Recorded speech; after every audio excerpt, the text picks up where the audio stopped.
Romain Barallon fait partie du collectif WeShare, où il travaille sur les enjeux sociaux et environnementaux du numérique,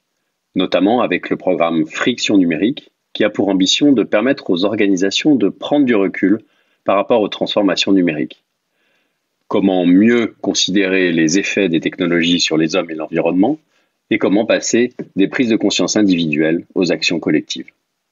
Pour passer à cette action collective, les freins qu'on a identifiés, ils vont tenir plutôt de la question de l'imaginaire qu'on met derrière, par exemple, la dématérialisation. On a tendance à penser que c'est quelque chose qui est un peu magique et qui n'a pas d'effet. Et ça, c'est un imaginaire qui s'est construit sur plusieurs décennies et qui est associé aussi à la question du progrès, où on va effectivement relier un petit peu la technologie forcément à une notion de progrès ou d'innovation, alors que le lien n'est pas toujours si évident. Il y a aussi un autre élément, je pense qu'il faut mentionner, c'est la culture de l'organisation et quelque part l'injonction qu'on peut avoir au sein d'un groupe, au sein d'une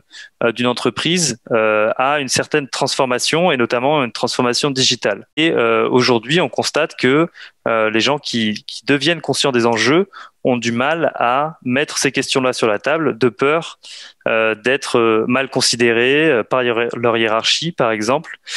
ou d'aller un petit peu à contre-courant de ce sur quoi l'entreprise investit ou sur l'horizon que se donne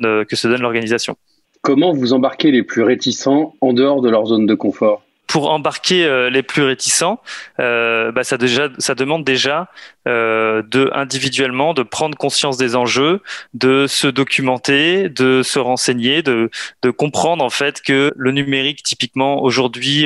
n'intègre pas dans son modèle les limites planétaires par exemple, ou les limites de l'attention humaine, les limites de l'attention de l'utilisateur. Le pas d'après, c'est d'oser en parler finalement à d'autres personnes et en allant potentiellement jusqu'à créer des espaces de discussion ou de débat par rapport à l'adoption de nouvelles technologies. On a aujourd'hui très peu de démocratie technique, si l'on peut dire, très peu d'ouverture lorsque un territoire, une organisation, un État va choisir une technologie, et c'est vers ça qu'on pourrait tendre. On peut déjà commencer par se questionner sur son rapport à l'innovation et à la technologie, et questionner aussi ce qui se passe dans son entreprise. Pour sortir un peu de son confort, il faut bien prendre en compte que une grosse partie de l'impact qui se joue sur les équipements électroniques, parce que pour les produire, il faut un certain nombre de ressources qui sont non renouvelables et qui sont très impactantes. Donc, il faut changer ce rapport aussi aux équipements électroniques, arrêter de les prendre pour des consommables et plutôt les considérer comme des objets de valeur, des bijoux en quelque sorte. On pourrait se dire que l'effort qu'on pourrait faire collectivement, c'est imaginer qu'au sein d'une entreprise, d'une organisation, on fasse appel par exemple à du matériel reconditionné, ce qui est aujourd'hui assez éloigné de la culture d'un certain nombre d'organisations.